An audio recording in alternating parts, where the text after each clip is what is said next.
I'm Haley Wurst. I'm here at Lewis and Clark National Historical Park. Join me on my 3-day journey as I explore our first BioBlitz.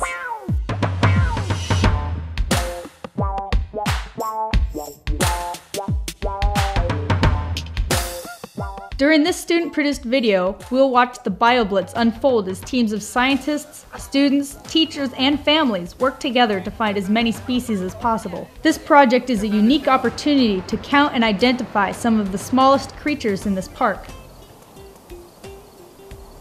It's going to be fun, plus we might learn a thing or two about this special place known as the Yawn Unit along the Pacific Ocean in Northwest Oregon.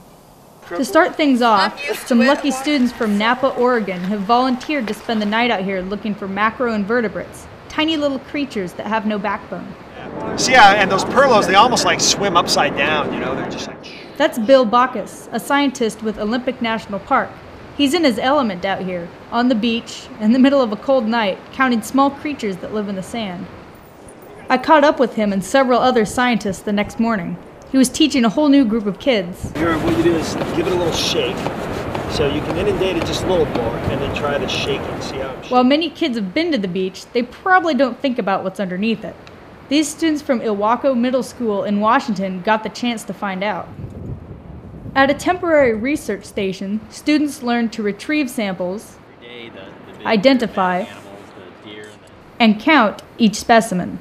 After the students were done, I asked Bill a few questions. Can you tell me a little bit more about these invertebrates?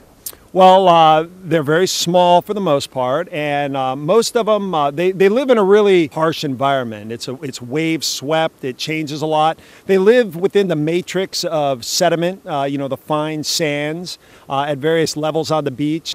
They're called detritivores, which live off organic matter, bits of dead stuff like decaying seaweed or pieces of fish. Because they're eating all of this dead material that is stuck between the grains and is along the beach, and they're feeding on those, and then in turn a lot of the sand birds like the sandpipers and birds that are moving along the beach, they're running around and they're plucking these little guys out of the sand. So they're an important part of the food chain. By studying what lives above and beneath the beach over the years, scientists can determine the health of the habitat as well as impacts people have, such as driving cars on the beach or oil spills. I think it's just important for people to understand all the different components of an ecosystem and understand that there's a lot of other little organisms that rely on the beach and rely on a clean environment. And this is an opportunity to kind of dig under the sand and see these little guys that normally aren't brought to light. If you want to find a bug, you gotta think like a bug.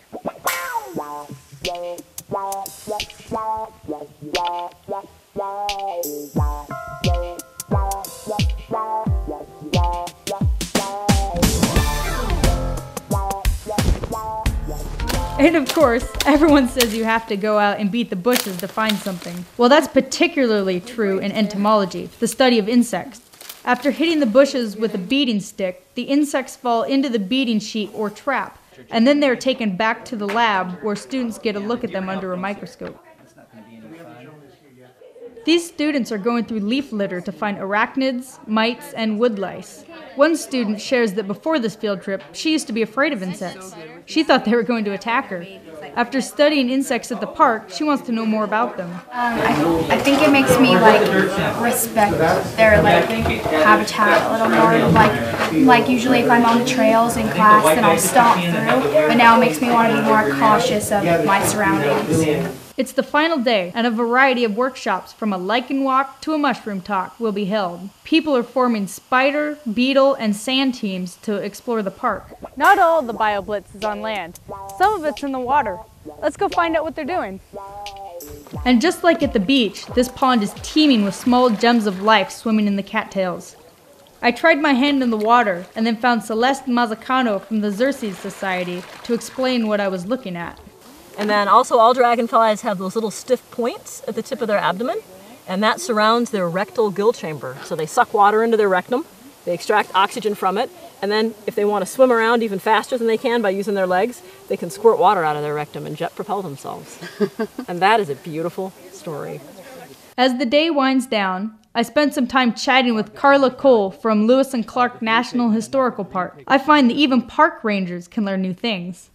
I have learned a ton over the last couple of days. I mean, I've just been amazed. Before the BioBlitz, I knew there was great diversity of insects and arthropods out here.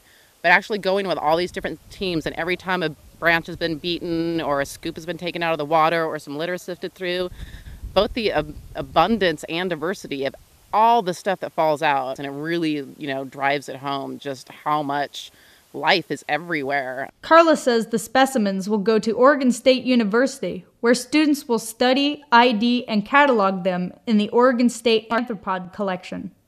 The information will help the park establish a baseline of data. Well, after all this work, I think it's time to have a little fun.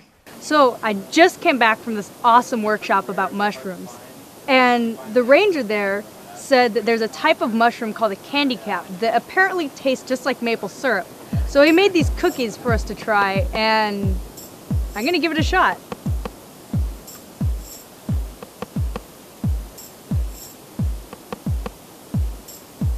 Tastes just like maple syrup, like a shortbread cookie almost. So what did I learn? Well, I learned that there are thousands of different types of bugs, and they're the basis of every ecosystem. Bugs are our friends, and in this last 3 days, we've really gotten a chance to know them better. Thanks for coming.